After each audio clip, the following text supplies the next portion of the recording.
नमस्कार, मैं हूं पद्मजा जोशी। आप देख रहे हैं आज की अड़ी। चुनाव जीतने के लिए मुफ्त के वादे करने वाली जो राजनीतिक पार्टियां हैं, उनके लिए शायद अब मुश्किलें बढ़ सकती हैं, क्योंकि सुप्रीम कोर्ट से उनको आज बड़ा झटका लगा है। सुप्रीम कोर्ट ने मुफ्त वाली योजनाओं को लेकर जमकर नाराजगी जाहिर की है। सुप्रीम कोर्ट ने कहा कि फ्रीबीज की वजह से लोग काम करने के लिए अब तैयार ही नहीं हैं और ये बेहद दुर्भाग्यपूर्ण है।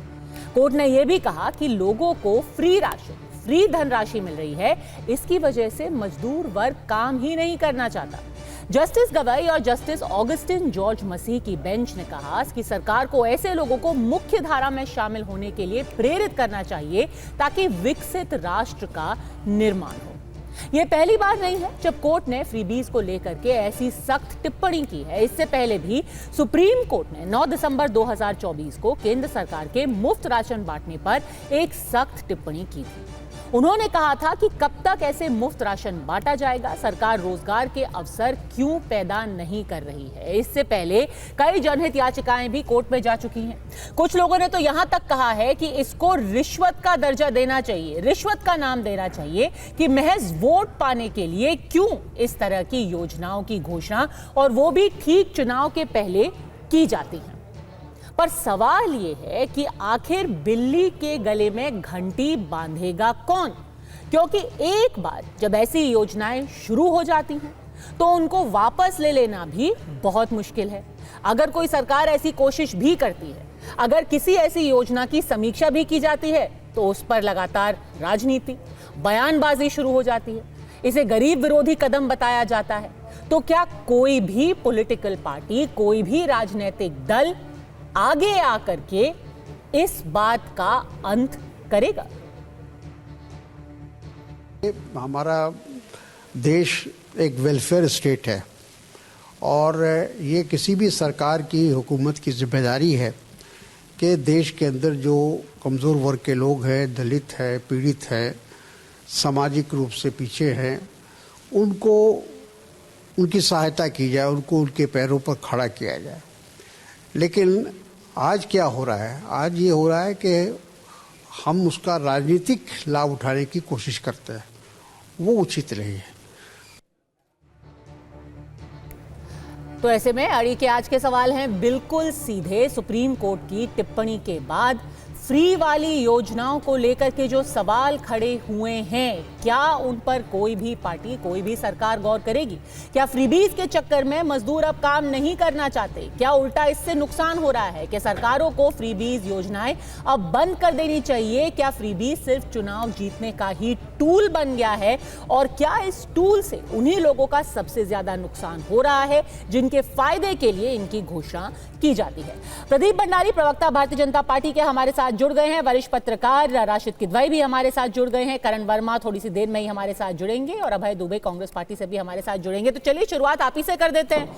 आप लगातार कहते हैं प्रदीप भंडारी, सबसे ज्यादा राज्यों में हमारी सरकार है, केंद्र में भी आपकी सरकार है, तो फिर आप ही शुरू कीजिए। अब तो सुप्रीम कोर्ट भी क्या कह रहा है? क्या कह रहा है सुप्रीम कोर्ट? बेहद दुर्भाग्यपूर्ण है, चुनाव के वक्त फ्रीबीज का ऐलान करना गलत, लोग काम ही नहीं करना चाहते। यानी कि लोगों को काम करने की आदत छुड़ा रहे हैं आप, घर पे बैठ के खाने की आदत हो गई है।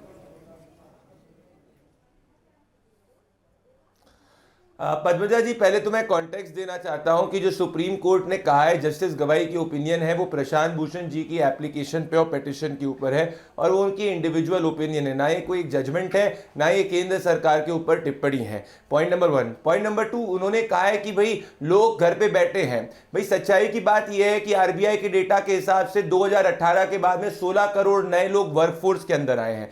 मेरे हिसाब से आज की ग्राउंड की स्थिति है कि 25 करोड़ लोग गरीबी रेखा से ऊपर आए हैं। ये रही इंडियन एक्सप्रेस की रिपोर्ट जो ये बताता है कि रूरल इंडिया के अंदर जो हाउस होल्ड कंजम्पशन एक्सपेंडिचर सर्वे ओवरऑल देश में हुआ है, सबसे ज्यादा अगर कंजम्पशन कहीं बढ़ा है, रूरल इंडिया के अंदर बढ़ा है। जो देश के आजादी के इतिहास में पहली बार ऐसा हुआ है कि रूरल इंडिया फ्रूट्स, वेजिटेबल्स और मिल्क पे सबसे ज्यादा स्पेंड कर रहा है, ना कि फूड ग्रेन के ऊपर, क्योंकि उनकी परचेसिंग पावर कैपेबिलिटी बढ़ी है। पर कैपिटा इनकम 10 साल में देश में डबल हुई है। 17 करोड़ रोजगार देश के अंदर क्रिएट किए, जब कांग्रेस पार्टी के समय में 2 करोड़ किए गए थे। 11 लाख करोड़ रुपए का कैपिटल एक्सपेंडिचर किया गया है, वहीं कांग्रेस पार्टी 2 लाख करोड़ का कैपिटल एक्सपेंडिचर इंफ्रास्ट्रक्चर पे एक्सपेंडिचर करती थी। तो ओवरऑल अगर ये किसी के ऊपर से सीख लेनी चाहिए तो कांग्रेस पार्टी और आम आदमी पार्टी को लेना चाहिए, क्योंकि जो कर्ज है आरबीआई के हिसाब से सबसे ज्यादा 40% से ज्यादा जो है पंजाब की सरकार का है, जहां पे आम आदमी पार्टी रोजगार नहीं क्रिएट कर पा रही, ना रेवेन्यू जनरेटिंग एबिलिटी क्रिएट कर पा रही है। और सेकंड सीखना चाहिए किसी को तो हिमाचल को सीखना चाहिए, जिसमें सबसे ज्यादा कर्ज और स्थिति ऐसी है कि सरकारी कर्मचारियों को ये पैसा नहीं दे पा रहे और हाई कोर्ट ने कई चीजों के ऊपर स्टे लगा दिया क्योंकि सरकार के पास पैसे नहीं है। नहीं प्रदीप भंडारी, ये बात आपने बिल्कुल सही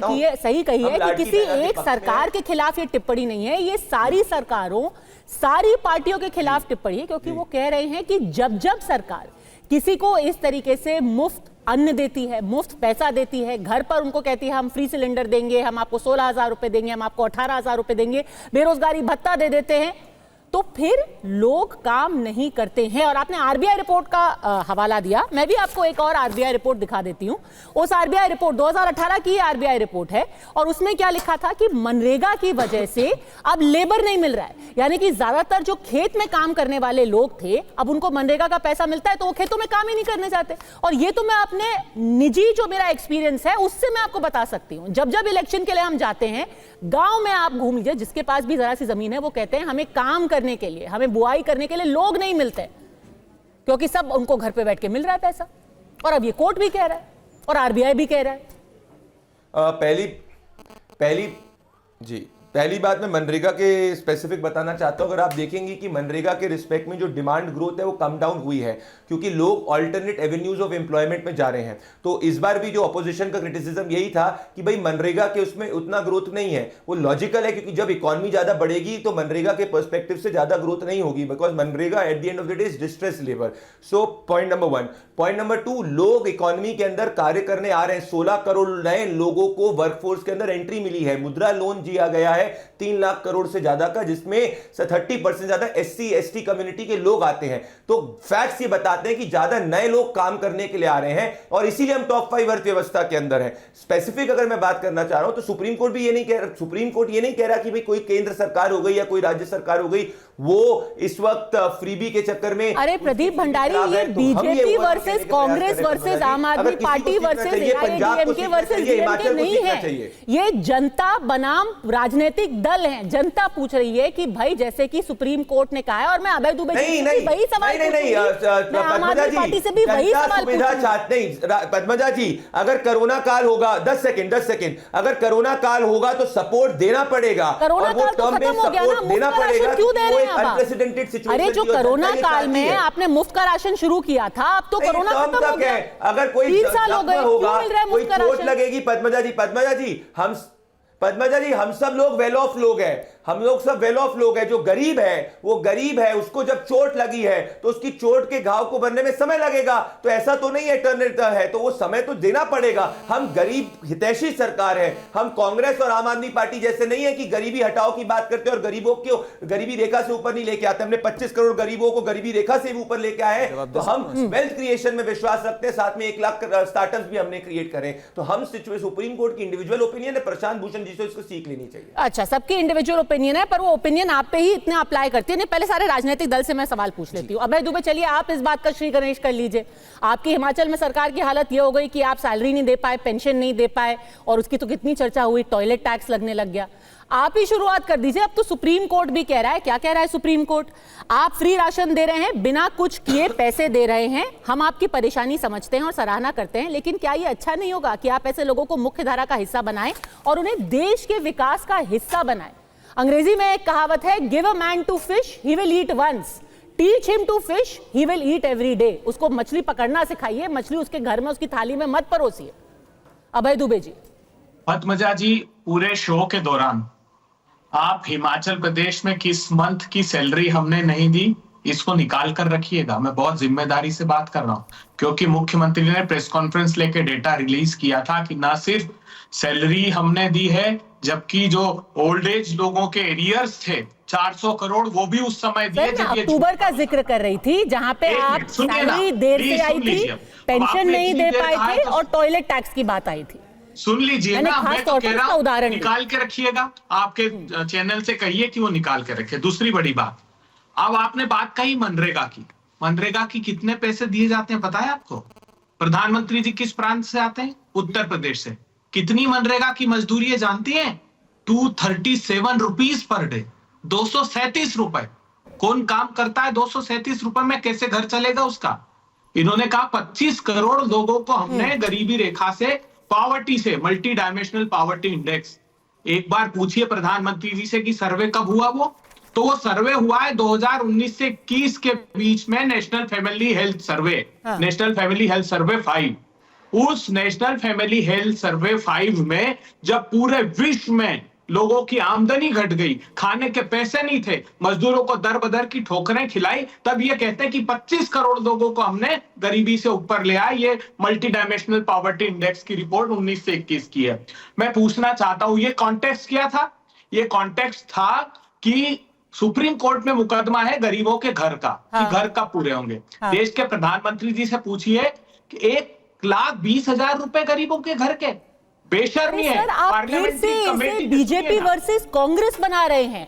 यहाँ पर कोई सिर्फ कांग्रेस पर या सिर्फ बीजेपी पर तो उंगली उठा ही नहीं रहा है। आपने बात की ना मनरेगा की, मैं आपको फिर से इसका कॉन्टेक्स्ट देती हूँ। मनरेगा की रिपोर्ट जो है 2018 में आरबीआई ने उस पर रिपोर्ट दी थी। उसमें उन्होंने क्या कहा? उसमें उन्होंने कहा कि 6 राज्यों में हमने ये सर्वे कराया, उसमें गांव के जो घर है, रूरल हाउसहोल्ड्स, उसमें हमने देखा कि जो ट्रेडिशनल लेबर होता था, खेत में काम करते थे, बुआई करते थे, गुड़ाई करते थे, जुताई करते थे, उसकी जगह लोग अब मनरेगा में जाते हैं और मनरेगा का पैसा इस्तेमाल करते हैं। इसका मतलब ये था कि उत्तर प्रदेश में 66% जो घर थे वो अब ट्रेडिशनल लेबर की जगह मनरेगा में काम करते थे। उड़ीसा में 75% घर मनरेगा में चले गए, पश्चिम बंगाल में 42% घर मनरेगा में चले गए। और यही तो वजह है कि आज सुप्रीम कोर्ट भी कह रही है कि लोग अपना ट्रेडिशनल काम छोड़ करके सरकारी स्कीमों में जाकर के लग गए। आखिरी बात कहने, क्योंकि आसानी से पैसा मिलता है। मैं आखिरी बात कहना चाहता हूं, हिंदुस्तान की अर्थव्यवस्था में जो बुनियादी समस्या है क्या है? किसी से पूछ लीजिए, जो इकोनॉमिक्स का स्टूडेंट नहीं है वो भी ये बताएगा कि डिमांड नहीं है बाजार में। डिमांड क्यों नहीं है? क्योंकि परचेस पावर नहीं है लोगों के पास। परचेस पावर नहीं है तो डिमांड नहीं है, डिमांड नहीं है तो मैन्युफैक्चरिंग सेक्टर पर इफेक्ट पड़ रहा है, तो स्टैगफ्लेशन में हम फंस गए। इन्फ्लेशन लेबर की तो डिमांड है। अभय जी, आप तो गांव में भी जाते हैं, आप आज किसी भी आदमी से पूछ लीजिए जो कि आलू भी उगाता है या फिर कोई बड़ा, मैं कोई भी नहीं कह, कोई धान या कुछ गेहूं उगाता है, अगर कोई आदमी आलू की भी खेती करता है ना, उससे पूछ लीजिए, वो कहेगा कि मेरे को खेत में काम करने के लिए लोग नहीं मिल रहे हैं, मेरे को डबल पैसा देना पड़ता है, तब भी लोग कहते हैं हमें नहीं चाहिए, हमारे घर में राशन फ्री आ रहा है। पद्मजा जी, गलत बात है आज की। आप नहीं मानेंगे, बीजेपी नहीं मानेगी। गलत बात है। मैं किसान हूं, मेरा खुद का खेत है, मेरे पिताजी आज भी खेती करते हैं, मैं खेत में जाता हूं। ये बात झूठी है क्योंकि आप लेबर को पैसा नहीं देना चाहते। रियल वेजेस की क्या स्टेटस है बताइए आप इनकी लेबर मिनिस्ट्री का डेटा पढ़ लीजिए। जो 6.8% की मनमोहन सिंह जी के समय ग्रोथ थी वो -1.3 हो गई। आदमी जीवन यापन कैसे करेगा? एक जो सबसे बड़ा अच्छी बात है, सारे राजनीतिक दलों की कह रहा हूं मैं, कांग्रेस बीजेपी नहीं कर रहा हूं, ये जो लोगों के हाथ में पैसा दिया जा रहा है, इससे इकोनॉमी रिवाइव होगी। अब आने वाले रिवाइव हो रही है। प्रदीप भंडारी, हर कोई इकोनॉमी रिवाइव कर रहा है, और जो दूसरी जेब से पैसा निकल रहा है उसका इकोनॉमी पे क्या असर हो रहा है ये भी आप बता दीजिए। जो सरकारी जो स्वास्थ्य है हमारी इकोनॉमी का, उसका क्या हालत है वो भी बता दीजिए। सच है। एक सेकंड, मैं राशिद किदवाई और करण वर्मा के पास जाना चाहती हूँ। राशिद साहब एक सेकंड, प्रदीप भंडारी एक सेकंड। राशिद साहब, सच बात ये है, कोई नहीं मानेगा कि ये एक शेर की सवारी है। अब जो आदमी शेर पर चढ़ गया वो उतर नहीं सकता, क्योंकि शेर उसको खा जाएगा। जिस दिन कांग्रेस ने कोई भी अपनी योजना रोकी, बीजेपी कहेगा ये गरीब विरोधी है। जिस दिन बीजेपी ने कोई योजना रोकी, उस दिन कांग्रेस कहेगी ये गरीब विरोधी है। बस इलेक्शन आते जाएंगे, योजना बढ़ती जाएगी, पैसा कटता जाएगा। देखिए पद्मजा, ये बड़ा आपने आज गंभीर विषय चुना है और उसके लिए आप बधाई के पात्र हैं। देखिए, जो सुप्रीम कोर्ट ने जो बात कही है, बात दुरुस्त है, लेकिन जबानी जमा खर्च है। मतलब जैसे कहते हैं ना कि बड़ी देर की मेहरबा आते आते, अगर कोर्ट को इसका संज्ञान लेना था और राजनीतिक दलों को इसके लिए बाध्य करना था तो कोर्ट को कुछ उस पर कदम उठाने चाहिए थे। कोई मॉनिटरिंग कमेटी बनानी चाहिए थी, कुछ उसका रिव्यू होना चाहिए था कि जिस तरीके से हमारे देश में चुनाव लड़े जाने, चुनाव तो नहीं लड़े जाने, पर मुझे ऐसा लगता है कि जैसे वोटों की बोली लगाई जा रही है, मतलब वोटों का ऑक्शन होता है, लोग भाव लगाते हैं। 2100 का भाव है, 2500 का भाव है, 3000 का भाव है, और वो तमाम राज्यों में चुनाव में हम बार बार देखते नजर आ रहे हैं। राजनीतिक दल देखिए उदासीन है। अभी हमारे मित्र प्रदीप भंडारी जो भाषण दे रहे थे एक तरीके का, मैं उनसे कहना चाह रहा था कि चुनाव खत्म हो गए, और मुझे ऐसा भी लगा उन्होंने जो आंकड़े प्रस्तुत किए कि मैं जैसे स्वीडन या डेनमार्क या फिनलैंड में कहीं बैठा हूं, जहां पर मुझे बड़ा उनकी बातों को सुन के जो जिस तरह की बात तथ्य बता रहे थे, वो चाहे एम्प्लॉयमेंट के मामले हो, चाहे वो रूरल कंजम्पशन के मामले हो, बड़ा सुखद एहसास हो रहा था, जबकि तस्वीर बिल्कुल उसकी बरक्स है। लेकिन ये यहाँ के ऊपर कोई भी ना राजनीतिक दल गंभीर है और ना न्यायमूर्ति गंभीर है। इस तमाम मामले में उदासीनता है।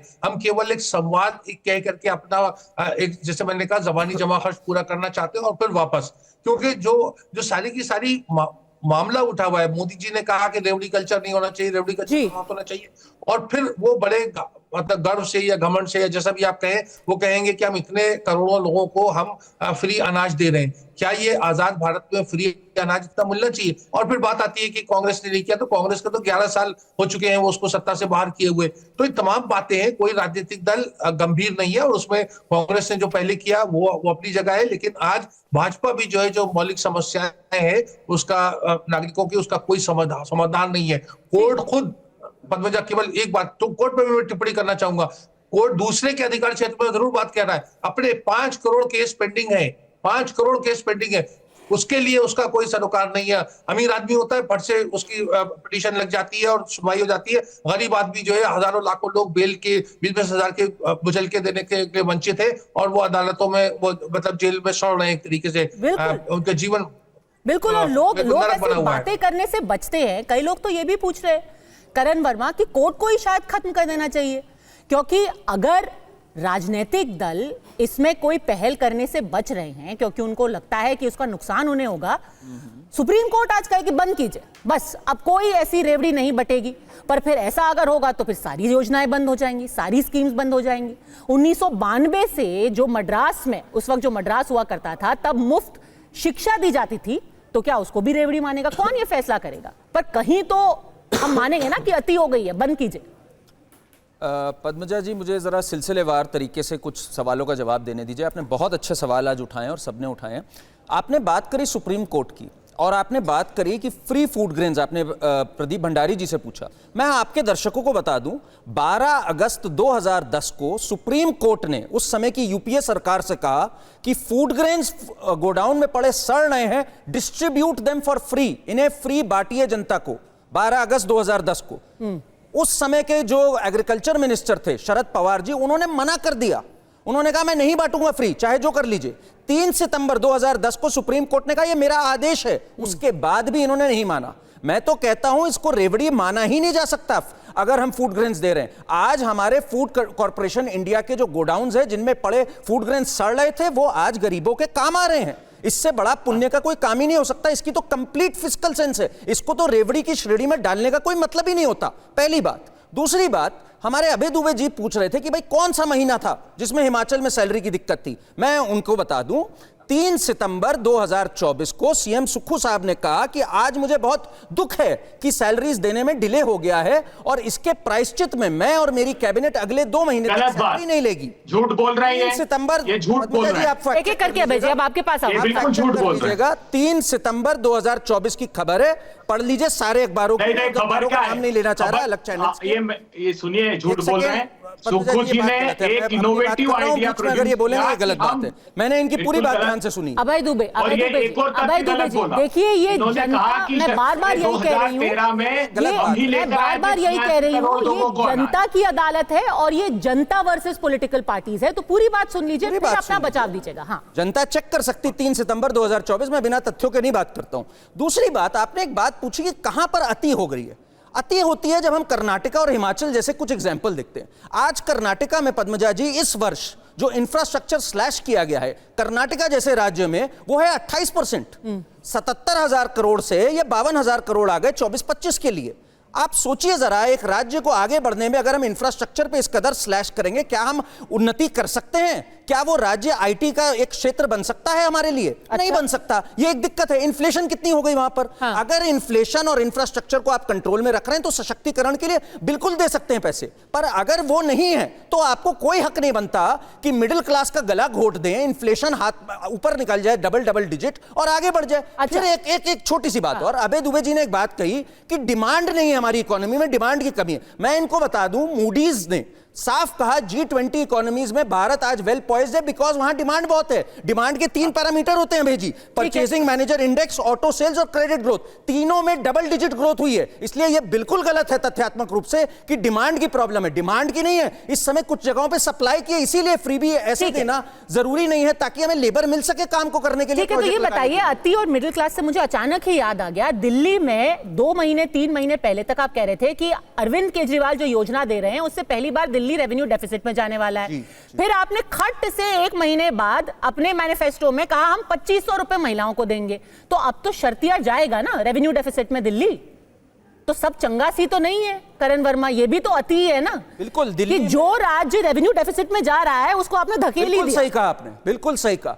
जो राज्य रेवेन्यू डेफिसिट में जा रहा है, मैं उसमें 2500 के फेवर में बिल्कुल नहीं हूं व्यक्तिगत रूप से, ये आपने बिल्कुल सही कहा। पर महाराष्ट्र कैन अफोर्ड इट, तो महाराष्ट्र में ये सशक्तिकरण। पर आप खूबसूरती देखिए, उसी के बिना पे वो जीत भी गए। तो अब 2500 क्या, अगले चुनाव में कोई आएगा 25,000 की घोषणा कर देगा।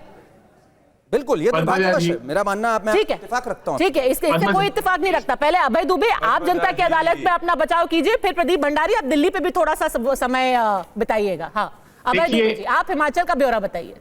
देखिए, ये जो करण वर्मा जी जैसे लोग हैं देश में, ये भारतीय जनता पार्टी का मुखौटा लगाकर ये बातें कर रहे हैं। कर्नाटक का जीएसडीपी 28 लाख करोड़ से ज्यादा है। 56,000 करोड़ रुपए मात्र इन स्कीम्स में, सारी वो बस की योजना हो, 2,000 रुपए हो, बिजली हो, इसमें उनको लगाना पड़ता है।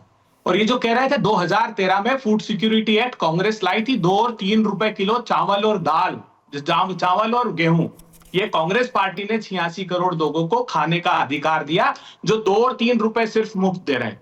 अगर एमएसपी से भी कैलकुलेट करेंगे, कितना अनाज देते हैं एक आदमी को महीने में? 125 रुपए का। क्या शर्मनाक बात कर रहे हैं कि उस अनाज की वजह से, और ये इतने झूठे तथ्य यहां रख रहे हैं। मैं बहुत प्रामाणिकता से ये बात कहता हूं कि आप 16 लाख करोड़ रुपए राइट ऑफ कर देंगे धन्ना सेठों का, 5,38,000 करोड़ रुपए का एनसीएलटी का, 10-10 हजार करोड़ की कंपनी को 200 करोड़ में सेटल कर रहे हैं। हर्ष गोयनका का ट्वीट देखिए, 5,35,000 करोड़ रुपए के बैंक फ्रॉस्टर्स भगा देंगे मोदी जी, वो चल जाएगा देश में। 1,82,000 करोड़ रुपए का कारपोरेट टैक्स माफ कर देंगे। सर, आपका पॉइंट क्या है?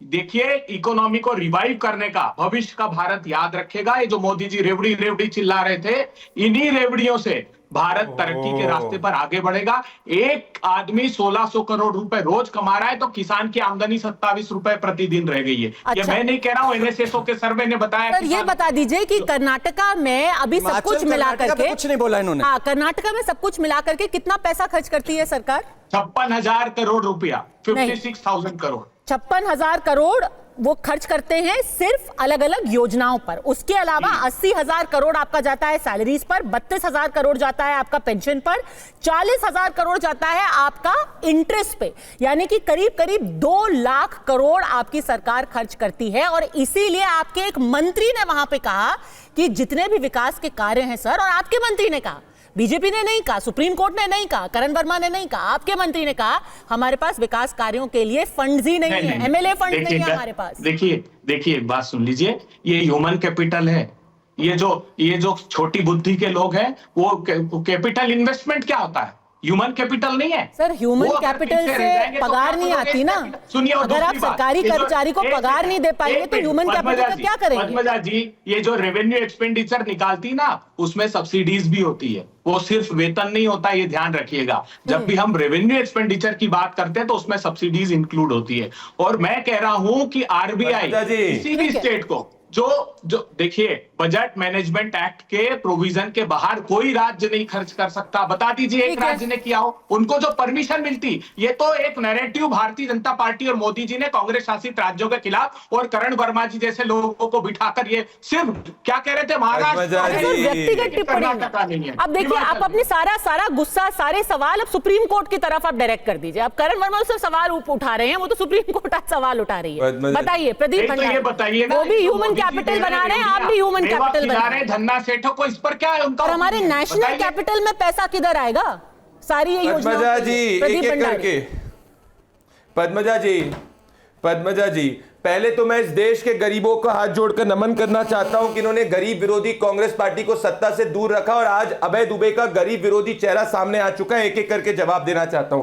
पॉइंट नंबर 1, अभय दुबे झूठ बोल रहे थे। कोई 2 साल में 25 करोड़ लोग गरीबी रेखा से, कोई 19-20 की रिपोर्ट नहीं है। ये देखिए पिछले 9 साल का कंपैरिजन है रिपोर्ट के हिसाब से। पहले 29.17% लोग थे, अब 11.8%। दूसरा अभय दुबे का झूठ बोलना चाहता है।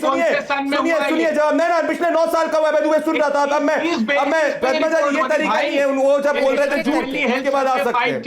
अरे भैया 22-23 की है, पिछले 9 साल में 25 करोड़ लोग गरीबी रेखा से बाहर आए। बढ़ के आइए अभय दुबे, एक एक करके झूठ बोलते हैं आप। दूसरा झूठ मैं बोलना चाहता हूं। ये देखिए इनका झूठ, ये राम निर्मला सीतारमण जी के 31 मई 2024 का 10 लाख करोड़ की रिकवरी हुई है जिन इंडस्ट्रियलिस्ट को इन्होंने छोड़ा था। पॉइंट नंबर 2, झूठ बोल रहा है अभय दुबे। पॉइंट नंबर 3, अभय दुबे का झूठ। कर्नाटका की स्थिति बताना चाहता हूं। कर्नाटका के अंदर वाटर टैरिफ 30% से बढ़ा, प्रॉपर्टी टैक्स 25% से बढ़े, दूध के दाम 15% से बढ़े, बस फेयर 15% से बढ़े, हॉस्पिटल बेड्स के जो हॉस्पिटल बेड मिलता है वो 100% से बढ़ा है, प्रॉपर्टी रजिस्ट्रेशन 600% से बढ़ा है, व्हीकल रजिस्ट्रेशन 10% से बढ़ा है। ये लूटते जनता को, ये इसकी स्थिति है। अब मैं बताना चाहता हूं, रूरल इकोनॉमी की बात कर रही थी पद्मा जी। ये रही दैनिक भास्कर की रिपोर्ट, रूरल इकोनॉमी शहरी इकोनॉमी से ज्यादा बढ़ी है।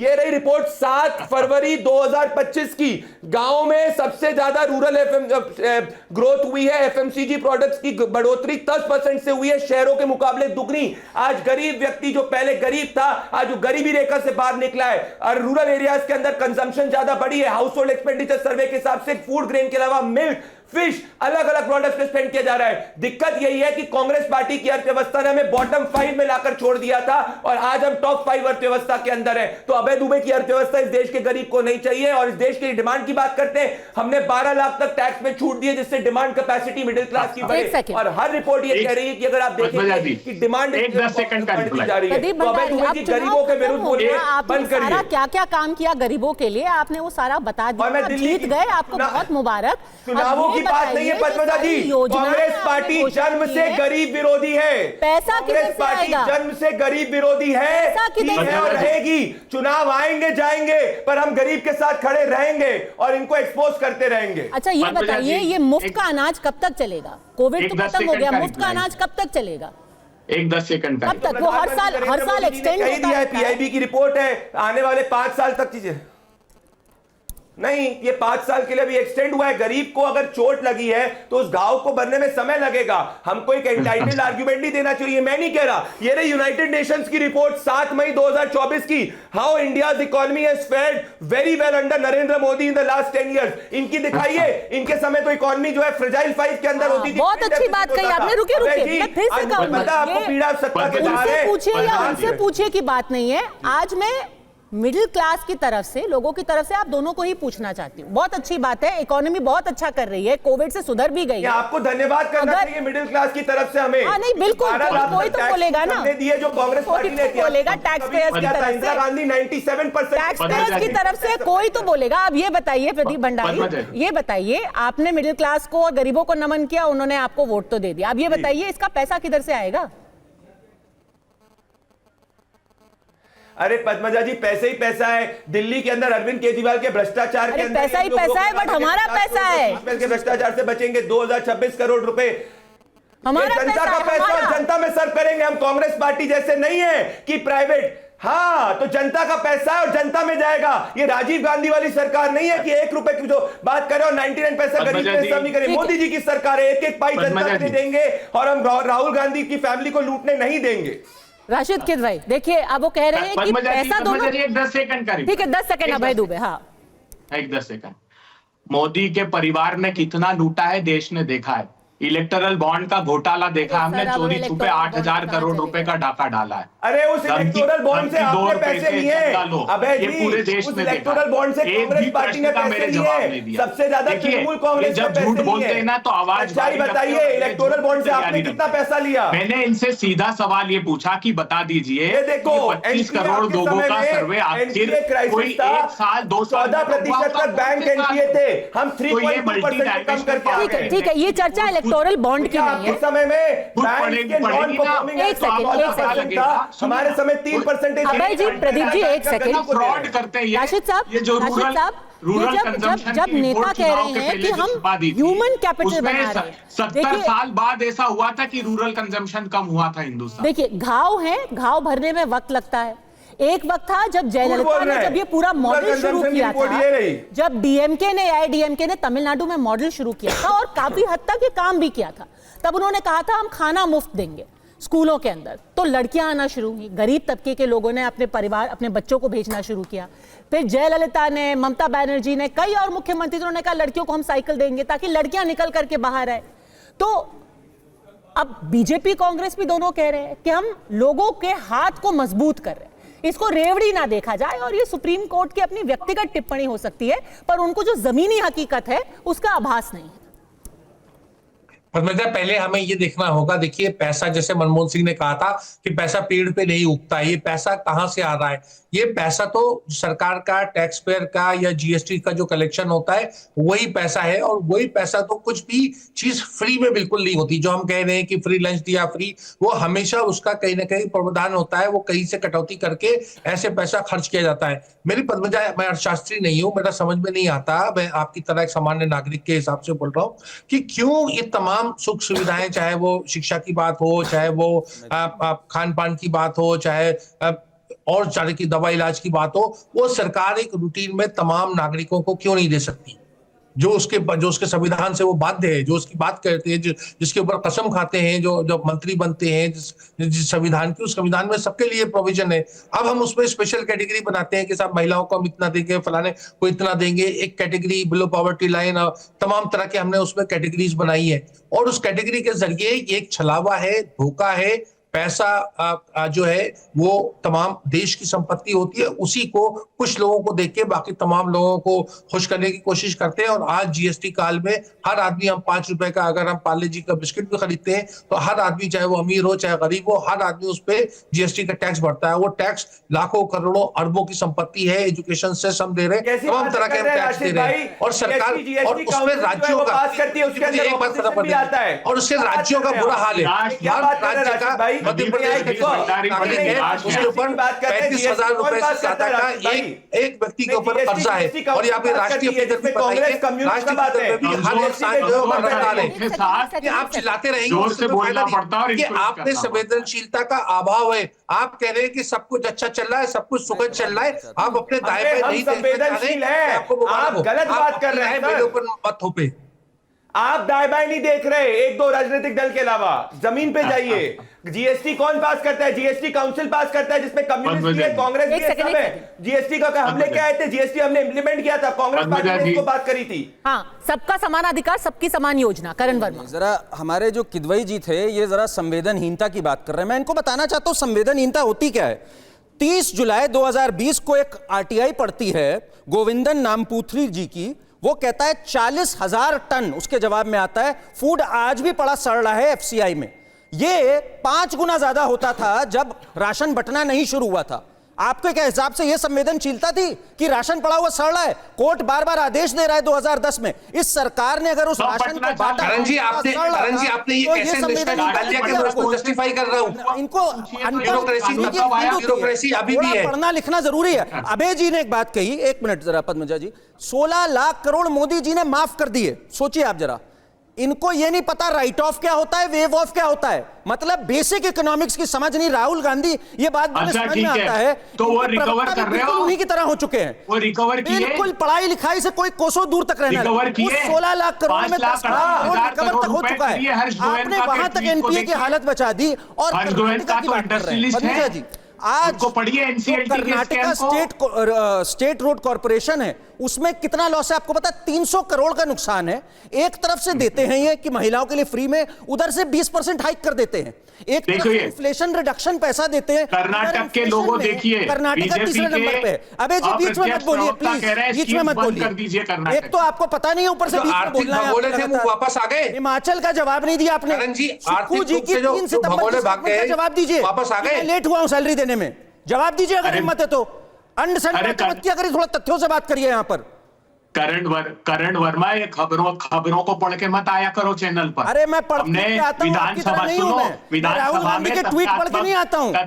मैं राहुल गांधी के ट्वीट पढ़ के नहीं आता हूं, खबर दे रहा हूं, RTI नंबर दे रहा हूं। समाचार आपकी तरह नहीं हूं मैं, अनपढ़ की तरह आ जाऊं कहीं पे भी बैठ के। मैं नंबर और डेट के साथ बात कर रहा हूं। पद्मजा जी आप फैक्ट चेक कर सकते हैं, आपके दर्शक फैक्ट चेक कर सकते हैं। पद्मजा जी देखिए, आज इन्होंने, मोदी जी ने एक स्टेटमेंट दिया था कि 40 लाख करोड़ रुपए डायरेक्ट बेनिफिट ट्रांसफर किया। तो 40 लाख करोड़ रुपए का पेट्रोलियम प्रोडक्ट पर से कर लेकर के जेब से निकाल दिया लोगों की। क्या कहा था 2017 में? डायनामिक फ्यूल प्राइसिंग पॉलिसी लेकर आ रहे हैं हम। जैसे इंटरनेशनल मार्केट में क्रूड ऑयल के प्राइस कम होंगे, सीधा ट्रांसलेट कर देंगे। धर्मेंद्र प्रधान का ट्वीट देखिए, इंटरनेशनल मार्केट में $20 पर बैरल हो गया, तब भी ट्रांसफर नहीं किया। और रिलायंस को दिया रशिया से। योजनाओं से क्या सरोकार? अरे अबे दुबे जी, गोलमोल बातें मत करिए। गोलमोल बातें कर रहे हैं। ये हम पेट्रोल सब्सिडी कहां से ले? अरे अबे दुबे जी, 50,000 करोड़ से ज्यादा का सब्सिडी पर मंथ हर साल हमको देना पड़ रहा है, क्योंकि आप लोग सब्सिडी का बिल छोड़ के गए थे, भूल गए। इस बार भी इस साल के बजट के अंदर भी 40,000 करोड़ से ज्यादा हमें देना पड़ रहा है आपके कूपन की वजह से। और अब रिकवरी की बात कर रहे हैं। ये रहा विजय माल्या का स्टेटमेंट, वो कह रहा है कि उतनी ज्यादा रिकवरी होगी जितनी बैंक में। एक सेकंड, आप लोग विजय माल्या और नीरव मोदी के दोस्त हो, और आप बात कर रहे हो यहाँ पे हमारे जो कांग्रेस शासित सच्चाई की बात करिए ना आप सर। मोदी जी सच्चाई की बात करिए। आप हमेशा गोलपोस्ट शिफ्ट कर रहे हैं, गोलपोस्ट शिफ्ट करने की बात करते हैं। पहली चीज आप बोलते रिकवरी नहीं हुई, 10 लाख करोड़ से ज्यादा की रिकवरी हो चुकी है जो भगोड़े हैं। पॉइंट नंबर 2, आपने भगोड़ों को भेजा। पॉइंट नंबर 3, 3 लाख करोड़ का फार्मर्स के प्रति क्रेडिट आपने दिया, हमने 25 लाख करोड़ से ज्यादा क्रेडिट दिया। पॉइंट नंबर 4, आपने 14% का एनपीए दिया। एनपीए आपके समय में था, हमारे समय में झूठ नहीं चलेगा। कांग्रेस पार्टी को इस इकोनॉमी को बर्बाद करेंगे। महाराष्ट्र के अंदर आप लोग बॉम्ब, महाराष्ट्र के अंदर आप इंडस्ट्रियलिस्ट के घर के बाहर बॉम्ब प्लांट करते थे। हमने महाराष्ट्र के अंदर रिकॉर्ड कैपेक्स 6,000 रुपए में सोयाबीन के दूंगा। अरे देखिए अब आप सोयाबीन पे भी आ गए। एक सेकंड, मैं वापस, देखिए हर कोई जो है एक दूसरे के ऊपर उंगली उठाएगा, पर ये नहीं बताएगा कि अपने खुद के राज्य में अर्थव्यवस्था की या आर्थिक सेहत की क्या हालत हो जाती है। मैं आपको एक छोटा सा आंकड़ा दिखाना चाहती हूं, और करण वर्मा आप उसको देखिएगा कि हर राज्य में जो जीडीपी है उसका कितना हिस्सा खर्च हो जाता है इन अलग अलग योजनाओं में, और इसका क्या असर आपके और मेरे पे ऊपर जो खर्च होना चाहिए, पैसा जो सरकार को खर्च करना चाहिए, उसका क्या असर होता है। तो एक बार देखिए कि हर राज्य में हमने पहले ही बोल दिया कि कोई भी ऐसी पार्टी नहीं है जो इस फिनोमिनन से अछूती है। हर कोई चुनाव से पहले या चुनाव के बाद ऐसी योजनाएं घोषित करती है।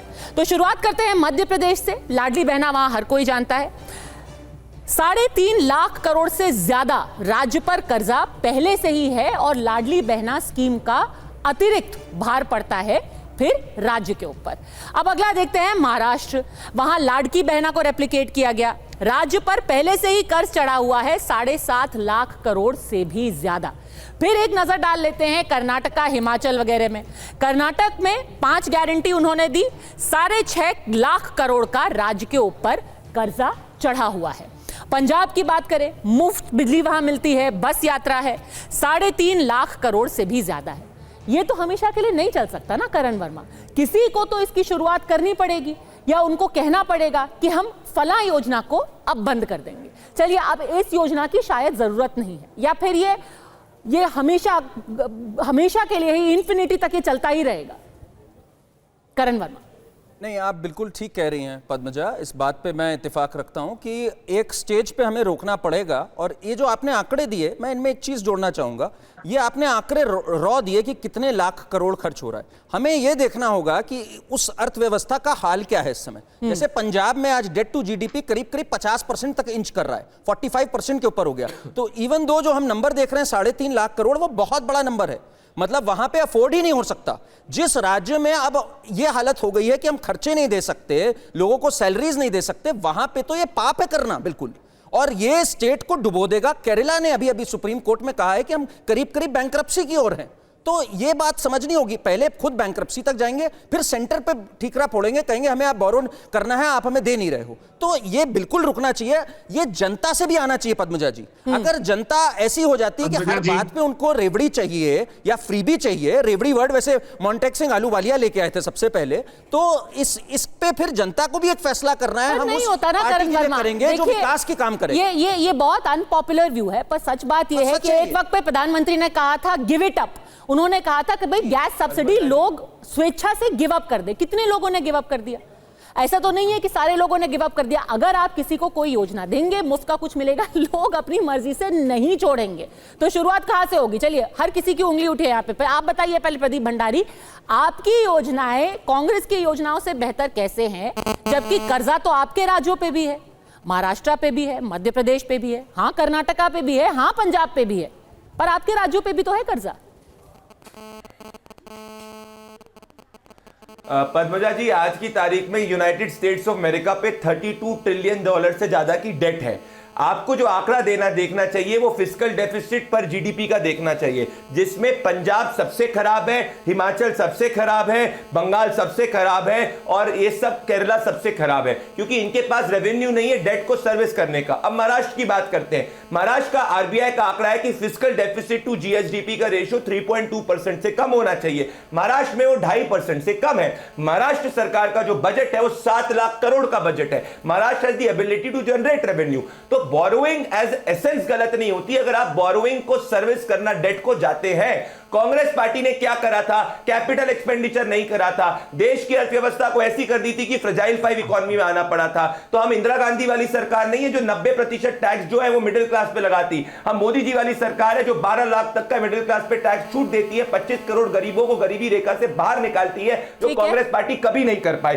और रूरल एरियाज के अंदर डिमांड बढ़ाती है। आज अर्थव्यवस्था का हर पैरामीटर आप देख लीजिए, वो हर पैरामीटर, हर agency, world bank, IMF, RBI, United Nation, सब ये कह रहे हैं कि अर्थव्यवस्था टॉप चीज पे है। और ऐसे ही चलता रहा तो 2047 तक हम $55 ट्रिलियन की इकोनॉमी बढ़ेंगे, 5 ट्रिलियन की इकोनॉमी पर। इसमें रोड़ा कांग्रेस पार्टी अटका रही है। कर्नाटका में कांग्रेस पार्टी घोषणा करी, मिल्क, दूध के दाम बढ़ा दिए, पेट्रोल के दाम बढ़ा दिए, फर्टिलाइजर के दाम बढ़ा दिए, सीड के दाम बढ़ा दिए, हॉस्पिटल डेट के दाम बढ़ा दिए। तो आज कांग्रेस पार्टी के राहुल गांधी को मैं कहना चाहता हूं, अभय दुबे जी को, अभय दुबे जी और पी चिदम्बरम जी को आप सिखाइए कि भ्रष्टाचार कम करिए, स्टेट फंडामेंटल्स को सही करिए, मोदी जी से सीखने का प्रयास करिए। ठीक है राशिद किदवई, देखिए फर्क करिए।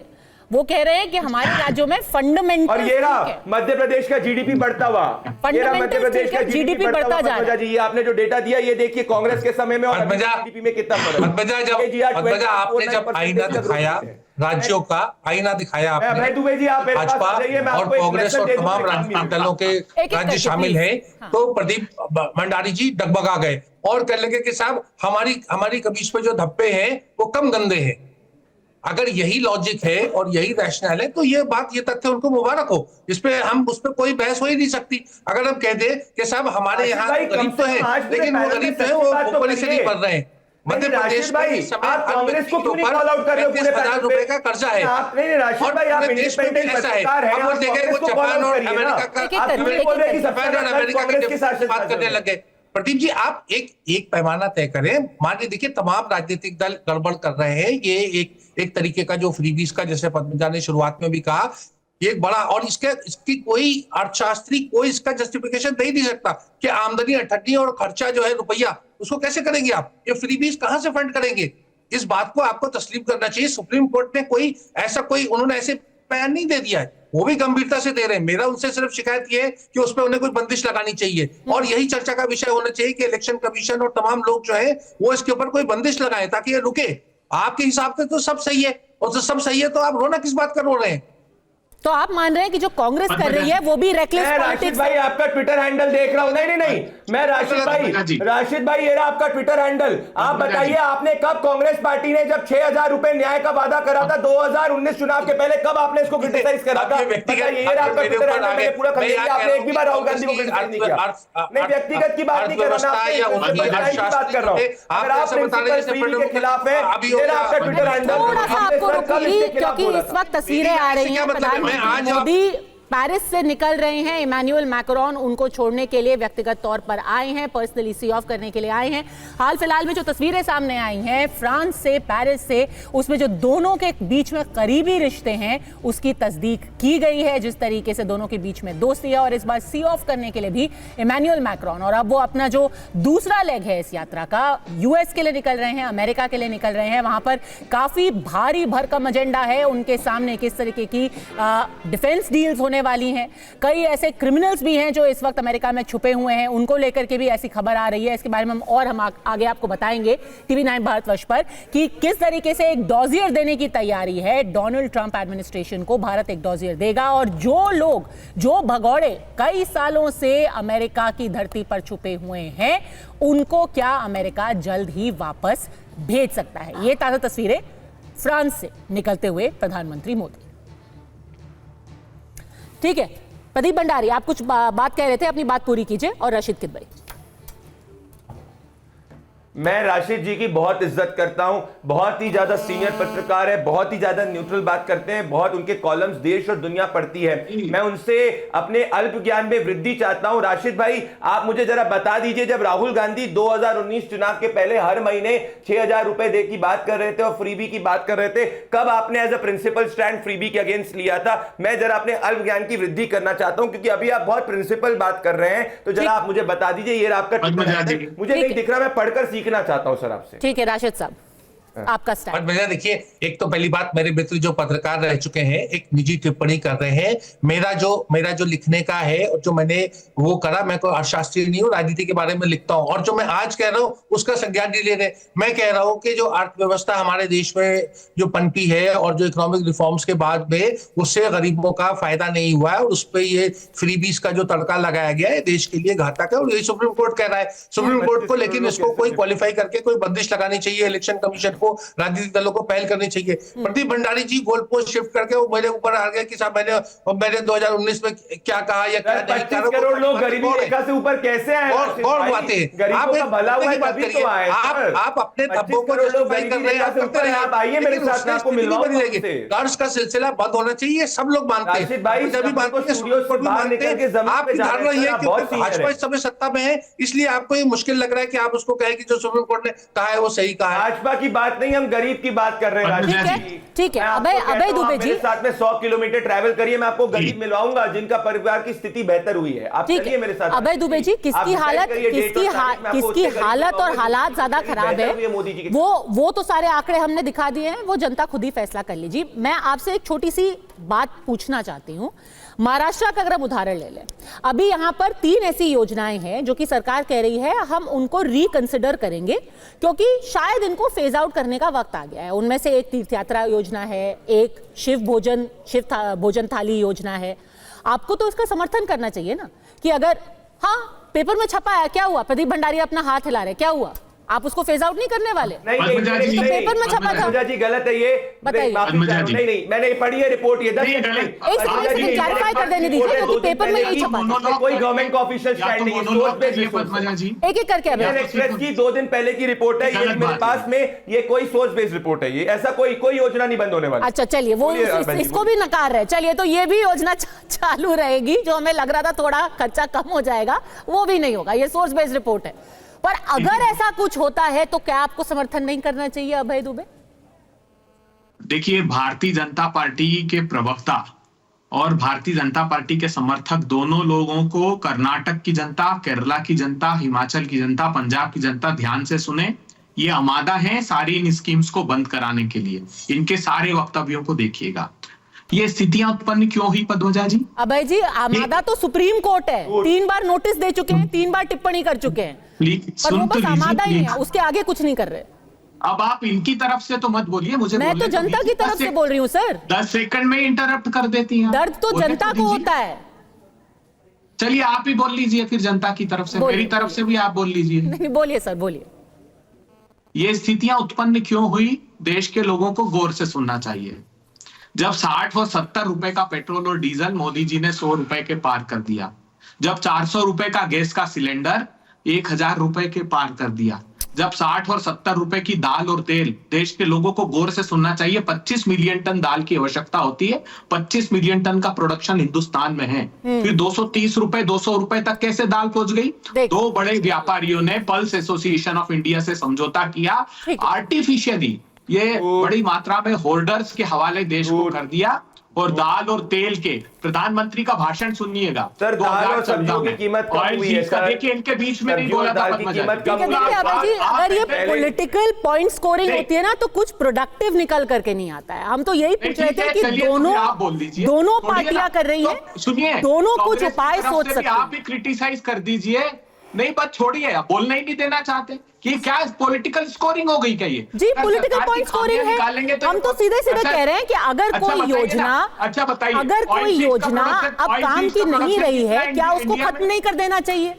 अगर कुछ महिलाएं कह रही हैं कि भाई फ्री की बस राइड से हमें तकलीफ ज्यादा होती है क्योंकि बस खचाखच भरी होती है, बसों की हालत बदतर हो चुकी है क्योंकि बस का मेंटेनेंस के पैसे सरकार के पास नहीं है, तो क्या उसको खत्म नहीं कर देना चाहिए? क्या उसके बारे में दोबारा विचार नहीं होना चाहिए? हम तो बस ये सवाल ही पूछ सकते हैं। आखिरी 30 सेकंड करण वर्मा, आखिरी 30 सेकंड खत्म करने की बात पर पॉलिटिकल पॉइंट मत कीजिए। अरे मैं एक पॉइंट बता रहा हूं। मनमोहन सिंह जी, मोंटेक सिंह अहलूवालिया जी को हम सब बड़े अर्थशास्त्री मानते हैं। उन्होंने साफ कहा कि ये जो ओल्ड पेंशन स्कीम है ये नहीं चल सकती भाई, वायबल नहीं है। इन्होंने उनके खिलाफ जाके, क्योंकि एक नए इकोनॉमिस्ट है राहुल गांधी जी, उन्होंने कहा हमें डालना है, और हिमाचल का चुनाव जीता उससे। हिमाचल का चुनाव जीता क्योंकि 2 लाख गवर्नमेंट एम्प्लॉइज थे और 2.5 लाख पेंशनर्स थे। आज 77% हिमाचल का रेवेन्यू ओल्ड पेंशन स्कीम में जाने वाला है। ये होता है रेवड़ी देना, जहां सिर्फ चुनाव जीतने के लिए अपने अर्थशास्त्री के विरुद्ध गए। ये होता है रेवड़ी। ठीक है, एक कहावत है कि शायद ये गुड पॉलिटिक्स हो सकती है पर ये बैड इकोनॉमिक्स है, और अगर ये बैड इकोनॉमिक्स बन जाएगी और अगर इससे जनता का भला नहीं होगा तो फिर ये गुड पॉलिटिक्स भी नहीं रह सकती। अरीमा, हमसे जुड़ने के लिए आपका बहुत बहुत धन्यवाद।